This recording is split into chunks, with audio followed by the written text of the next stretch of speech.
L-awtur Awċi George Pisani huwa magħruf l-aktar għal poeżiji tiegħu, speċjalment dawk marbuta mal-preistorja. Biss Pisani kiteb firxa usa ta' ġeneri, minn novelli, romanzi u drammi, sa saġġi u studji ta' natura folkloristika. Fir-rokna li jmiss, se nsiru nafu lil George Pisani aktar mill-qrib, flimkien ma' ibnu Paul.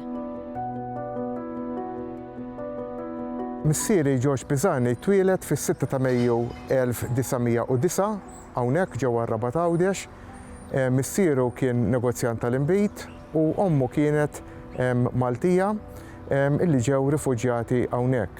Beda l-karriera tiegħu bħala għalliem fl-iskejjel sekondarji, kien wieħed mill-għalliema tal-Malti kemm fil-Liċew ta' Għawdex, kemm fis-Seminarju ta' Għawdex u iktar tard fl-iskola ta' Sacred Heart.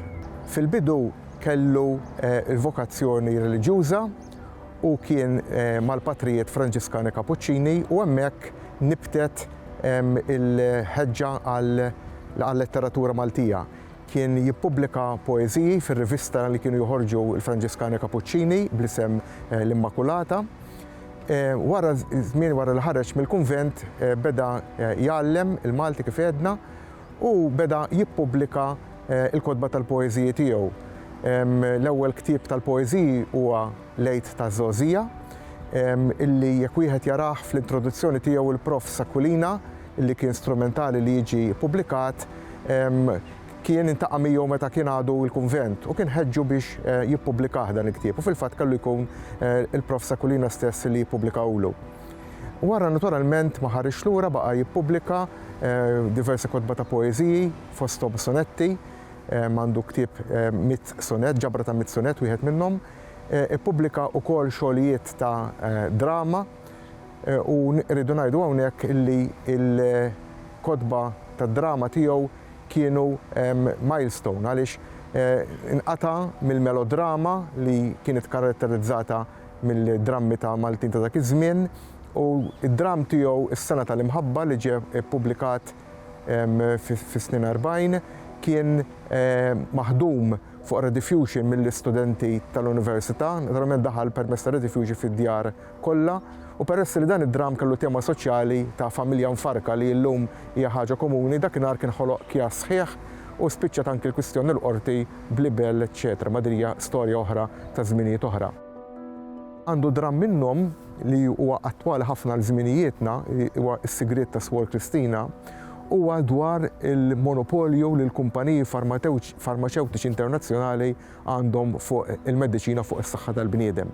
U naħseb li kienet jaqrah illum f'dan iż-żminijiet li għaddejjin minnhom bħalissa jara kemm għadu attwali għalkemm inkiteb iktar minn 40 sena ilu.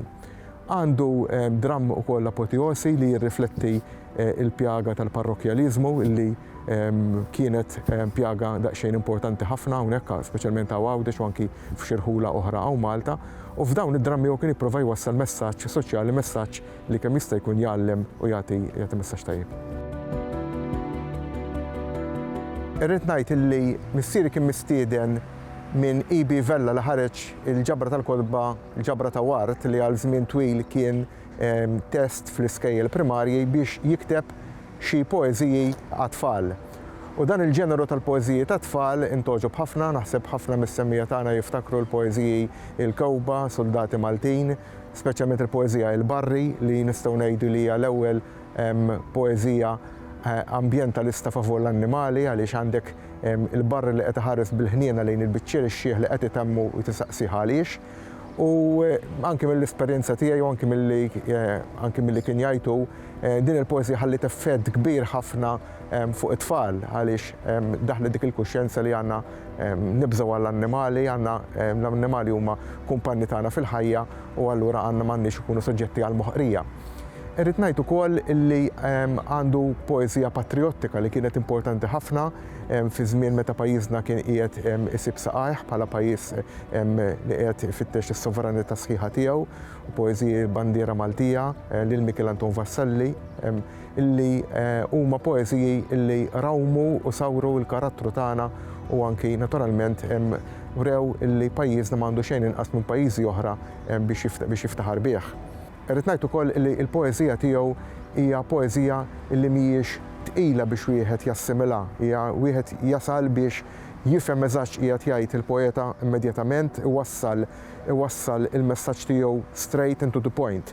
Dan ma jfissirx li m'għandux xi poeżiji li huma ftit tenebrużi li forsi jirriflettu xi stati fil-ħajja tiegħu illi minnhom kien għaddej dawk iż-żminijiet, imma in ġenerali l-poeżiji tiegħu huma mezz kif wieħed jikkomunika s-sentiment tiegħu b'mod ċar u dirett.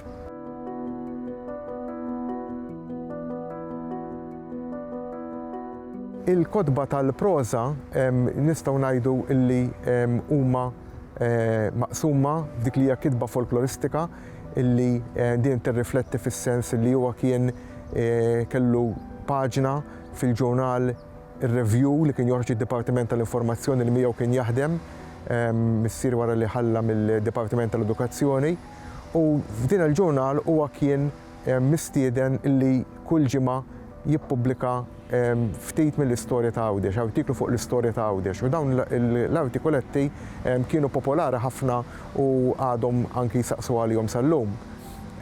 Pubblika wkoll kif qed diversi kotba ta' leġendi fejn huwa ġabar dawn l-għajdut minn fomm il-poplu Għawġ biex ma jintesewx, ma jintilfux, u kellu wkoll ġabra ta' essays. Irrid ngħid ukoll li baqa' xi kotba li għadhom mhumiex ippubblikati bħalma huma travelogues, dak li ngħidulhom travelogues illum, jiġifieri huma rakkonti rendikonti ta' safriet li jagħmel u anki diskorsi u kommemorazzjonijiet uffiċjali li nisperaw li xi mument inkun ikolli ċans nippubblikhom.